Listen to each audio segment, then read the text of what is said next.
Presented by SMS Dhamal। चले पत्थर की नागिन जैसन लेके अबीर करई रंगदारी छौरा देखाबै छै मोट पिचकारी कहै छै गे रंग देबो हम उजरा कलर से अगारी पिछारी गे तू त मुसकी मारे छी तकी गे तू त मुसकी मारे छी जकलीन जैसन अच्छा नहीं अब नशा छो हफीम जैसन सच में होली में नाचले पत्थर की नागिन जैसन ओके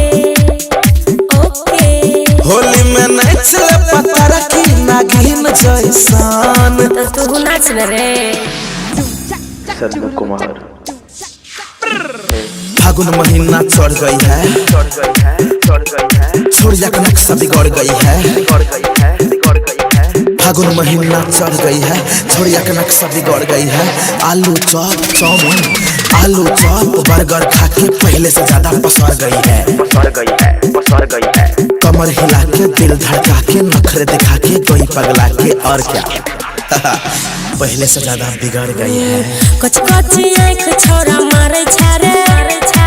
देहिया पर रंगा वाला सारे छारे छोरा दीवाना लागे खुद से बेगाना लागे लहंगा पकड़ कल सारे छारे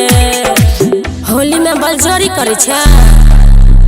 तोहर लच्चा को कमरिया आगे बोल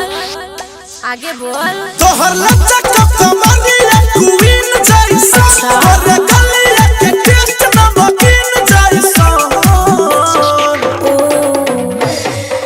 होली में नाचले पत्थर की नागिन जैसन ओके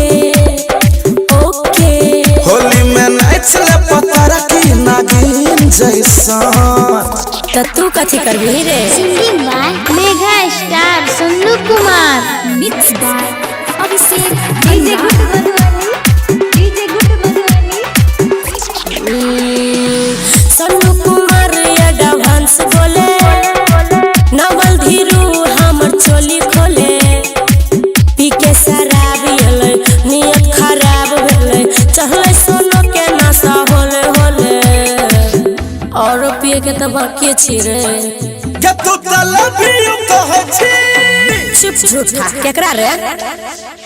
के तू त लव यू कहै छी फिल्मी सीन जैसन अच्छा। तू त कैमरा में लागै छी हीरोइन जैसन